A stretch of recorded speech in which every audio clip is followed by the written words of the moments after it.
மச்சான் கடவுள் இருக்காரா இல்லையாடா? ஏன்டா? ஏய் கடவுள் இருக்காரா இல்லையா சொல்றா? இருக்காரா? யாரா கடவுள்? அதெல்லாம் உனக்கு சொல்லி புரிய வைக்க முடியாதா? ஏய் மச்சான் சொல்றா. ஏய் சும்மாறா.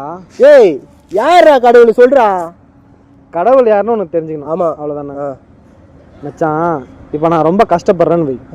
நான் என்னோட உயிர் நண்பன்கிட்ட போகிறேன், போய் என் கஷ்டத்தெல்லாம் சொல்கிறேன். சொன்ன உடனே அவன் என்ன பண்ணுவான், ஒரு 100 ரூபாய் எடுத்து கொடுக்குறான். அவனும் கஷ்டப்படுறான் தான். அந்த 100 ரூபாய் எடுத்து கொடுக்குற மனசு இருக்குது, அவன் தான் கடவுள். அந்த நண்பன் தான் கடவுள். புரியுதா? புரியுது மச்சான்.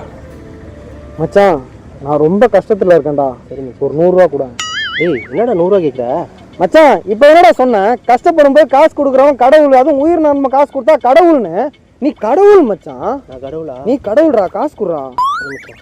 கடவுள் எண்ணிலாம் பார்க்க மாட்டாரா, இருக்கதே 100 ரூபா தானே மச்சான். கடவுள்ரா மச்சான். நான் ஏமாத்துறேன் மட்டும் நினச்சிக்காத மச்சான், நான் கடவுள். நீ கடவுளா? ஆமாம். கடவுள். 100 ரூபாய்க்கு என்ன கஷ்டப்பட வேண்டியதா இருக்கு?